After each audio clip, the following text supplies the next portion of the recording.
Welcome to another episode of the Sturgeon Bay Community Church podcast. My name is Shane Saxton, and I'm sitting with Joe Plesky, lead pastor at Sturgeon Bay Community Church. And we are currently making our way on Sunday mornings through the Songs of Ascent. And last Sunday, you preached Psalm 133, which is probably one of the more famous psalms in the Psalter. And it's very important to us as a church. Why don't we start there? Why is this psalm so important to us as a church? Why do we love it so much? How does it play a role that's fundamental to our identity as a church? Yeah, this is one of those, like you said, so well-known psalms, and we've been giving one-word titles to these sermons, and this one is unity. And why would we camp out on unity? Why is this so fundamental to our church? Well, because God in his nature is unified.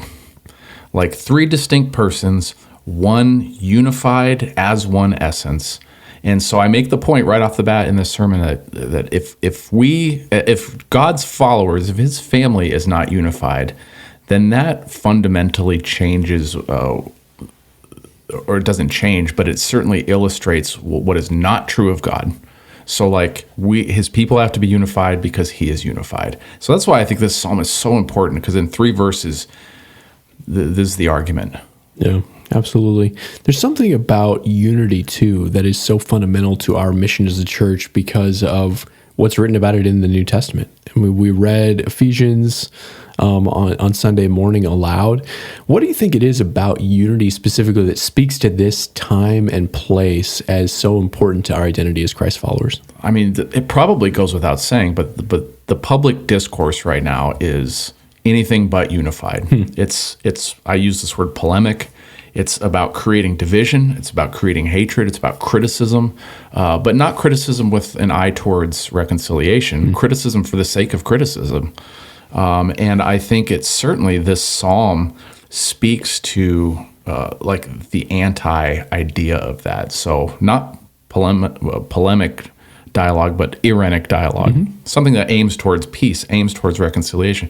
Because fundamentally, it's not what we all want. Yeah. Wholeness, unity, togetherness. That's what we want, but that's certainly not the direction our leadership's taking us. Yeah, absolutely. You're the leadership of the cultural voices of the day, of the political voices of the day. It seems like everything that's being said drives a wedge. That drives likes, that drives views. The more disunified we can be, almost the greater the response. So step back a minute in terms of this psalm, and I didn't prep you for this question, so here we go. I apologize. How do you think looking at an ancient poem/song is supposed to function in terms of helping to address that issue of disunity? Why do we take time on Sunday morning? You spent 35 minutes reflecting on this more than 2,000-year-old song. Why did we do that? Yeah, I mean, sometimes the path ahead is to look back, and help me with the citation, but looking back towards the ancient roads or the ancient Jeremiah paths 6 is sometimes that is the way forward. So I think it's just a reminder too of looking back to an old text like this and camping out on this very first phrase, "Behold how good and how pleasant." Like, what is good? Yeah. What is pleasant? Yeah. Isn't that what we want? Yeah. Well, what does he do? Good and what is good and pleasant? Well, unity is good and pleasant. Yeah. So even just reflecting upon, taking a step back, breathing again, and going, what is good? Yeah. Don't we want good?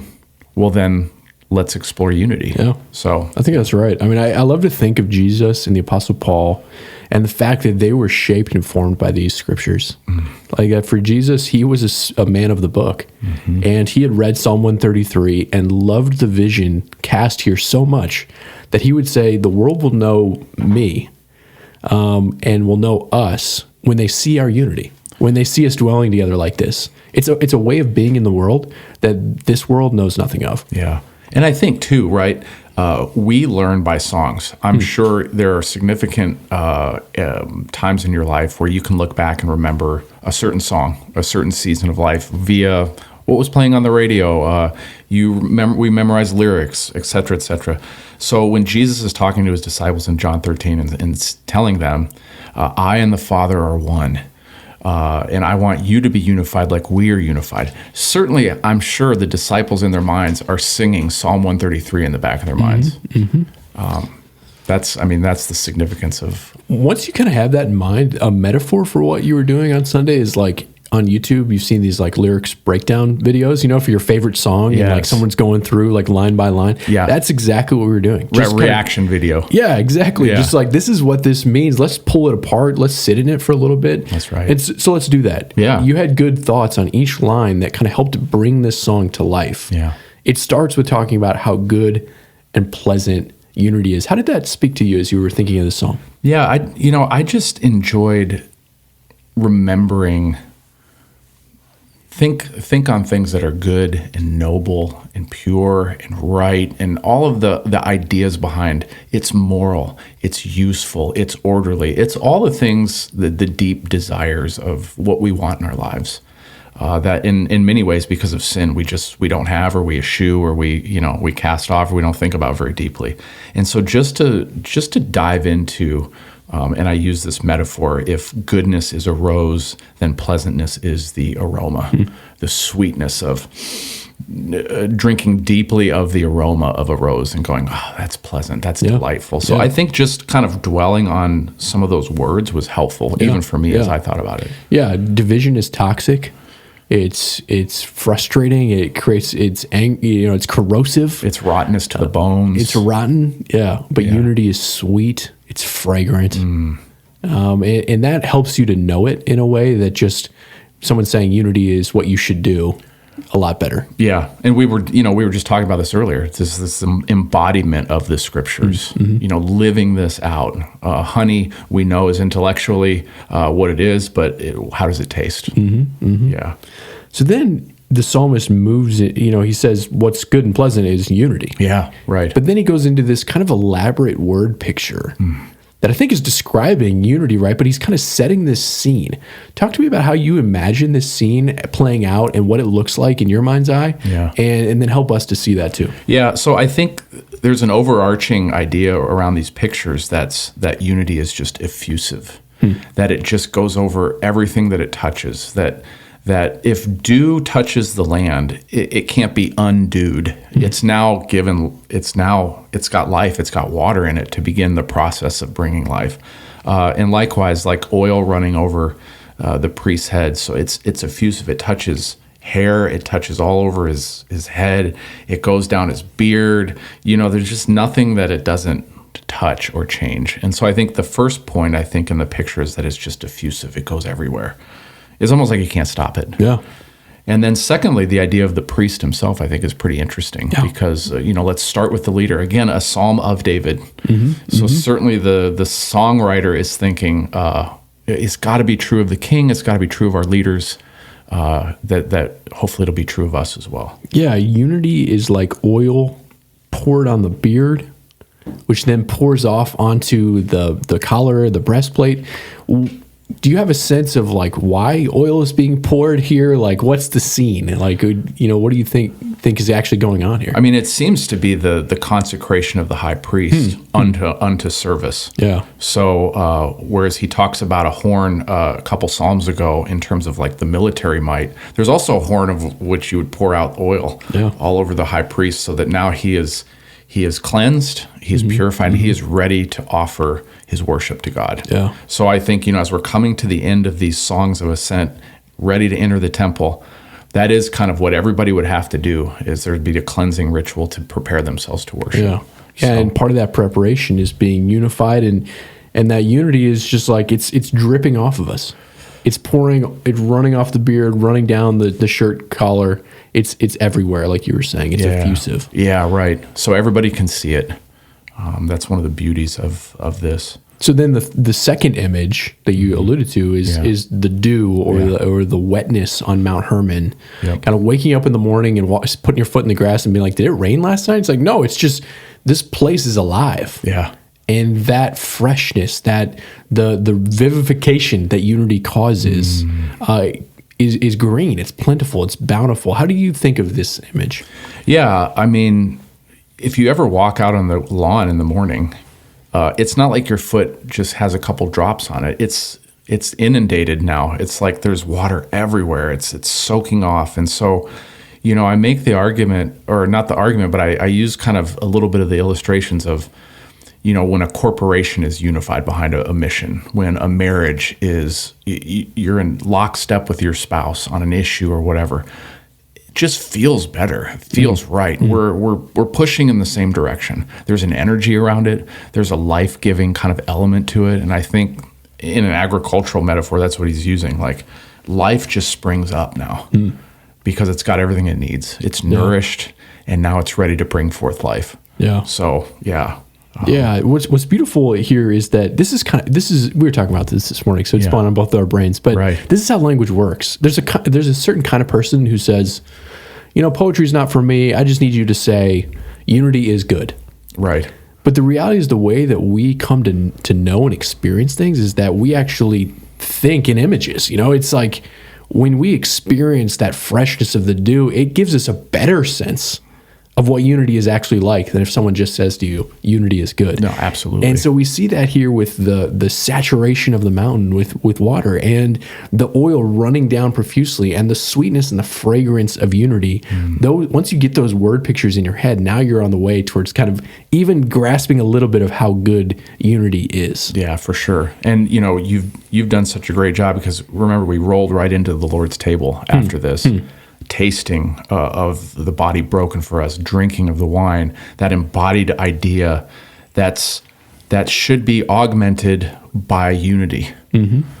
So, the metaphor is so important. We have to. This is why poetry is so great. This is why we watch film and listen to music and all of the arts, because we need to taste it, we need to see it, we need to hear it. It's an essential aspect of being human. That's right.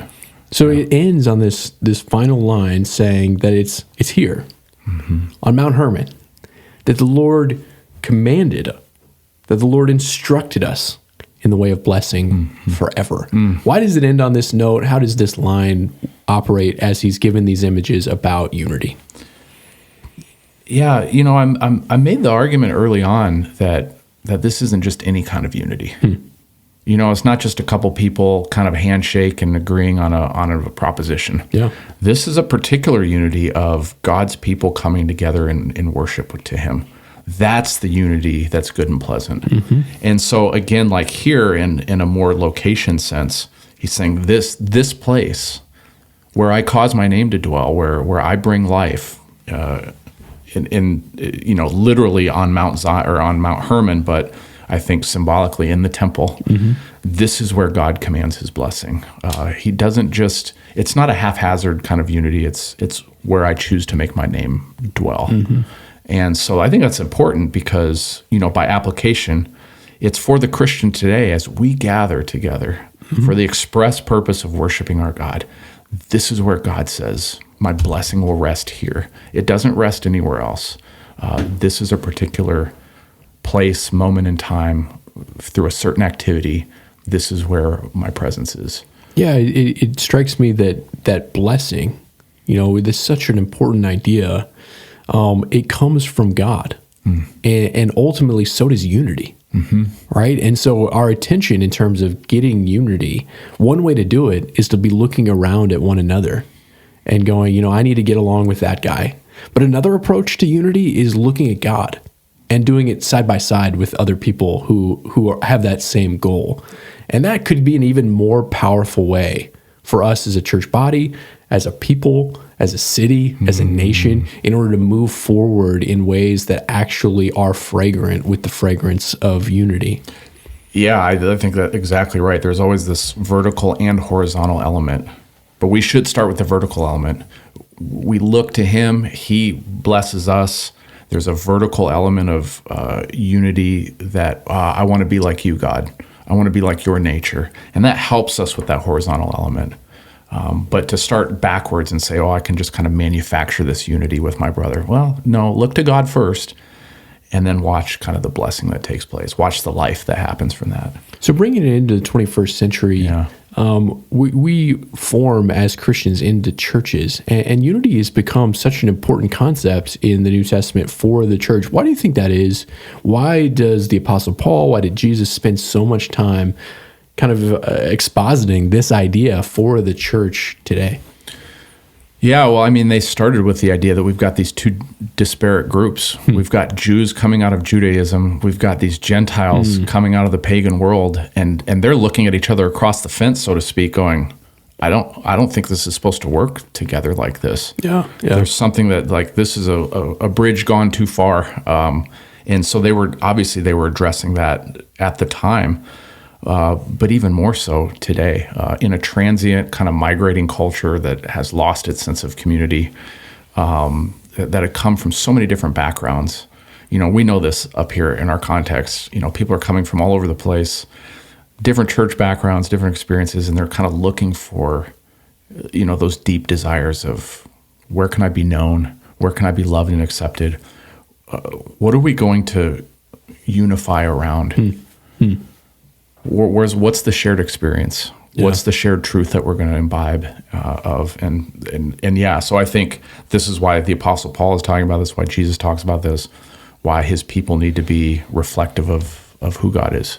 So it's utterly relevant for today, right? It's just totally clear that this ancient poem speaks directly to us today. So, keep your preacher hat on, and give me, what are the 2 or 3 things that if someone read this psalm or heard your sermon on Sunday, what should they practically do to live more into this reality so that they might experience and perpetuate the fragrance of unity and not participate, perpetuate, and experience the rottenness and the corrosiveness and the toxicity of divisiveness? Yeah.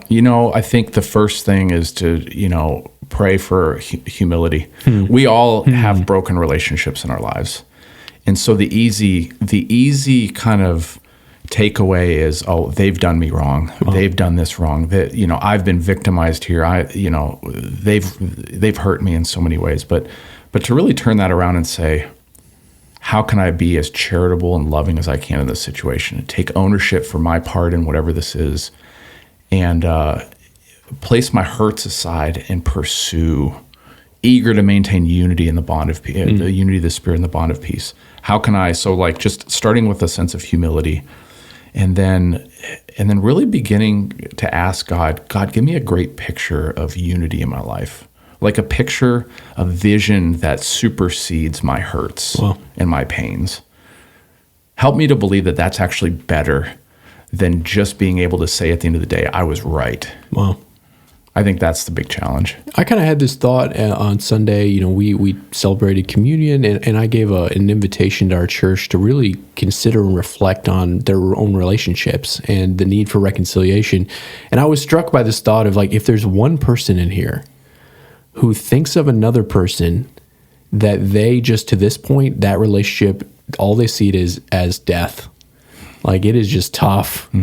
They don't know a way forward. And then, because of this, they get a sense that maybe there's life after death. Maybe they can die to themselves, reconcile that relationship, and live in the sweetness of restored relationship.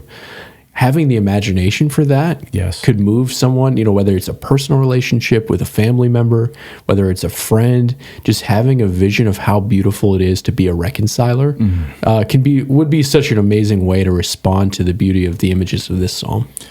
I don't think there's a better picture than that of two warring, conflicted people coming together again, not just to gloss things over, not just, let's just forget about it and move on, but to really acknowledge hurts, to humbly submit to one another out of reverence for Christ, Ephesians 5:21, and to watch God put something back together and make something more beautiful than what it was before the conflict.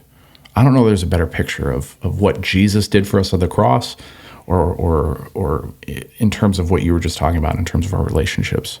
Amen. So anyone listening to this, what they could and should do, read this psalm again, think of a person, pray this psalm over that person, reconcile that relationship. Yeah, amen.